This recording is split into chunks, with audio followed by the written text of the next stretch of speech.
La dépression. Difficile d'en parler à voix haute. Alors certains choisissent le dessin comme Jean et Gabriel. Pour aborder cette maladie qui les touche personnellement, ces deux amis d'enfance ont fait une bande dessinée. Moi, ça fait 10 ans que je souffre de dépression. Je suis suivi depuis 4 ans.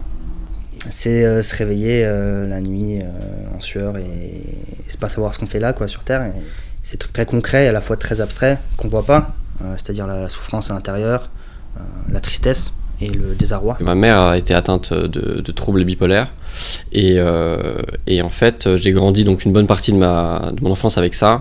Au fil des pages, nous sommes plongés dans une atmosphère sombre où l'on découvre les pensées d'un homme tourmenté. La BD, le pape de la médiocrité, a été écrite avant la crise sanitaire.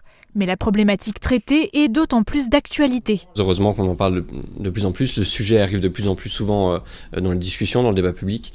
Et c'est notamment le cas, je pense, aux étudiants, entre autres, qui, pour une majeure partie d'entre eux, subissent une vague de tristesse et de dépression. On dit que c'est normal, tout le monde est triste, tout le monde est triste parfois. Sauf que non, il ne faut pas accepter ça, il faut se révolter contre la dépression, contre la tristesse. Alors que Gabriel a travaillé sur la colorisation des planches et l'aspect artistique, Jean s'est chargé de l'écriture et des dessins.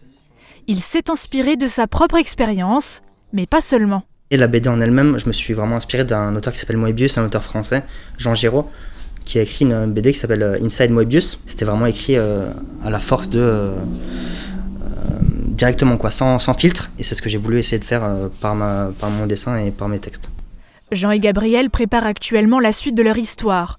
Comme pour le tome 1, le second volume paraîtra chez Brumaire Club, leur propre maison d'édition. La moitié des premiers bénéfices a été reversée à l'association France Dépression afin d'agir par-delà les mots.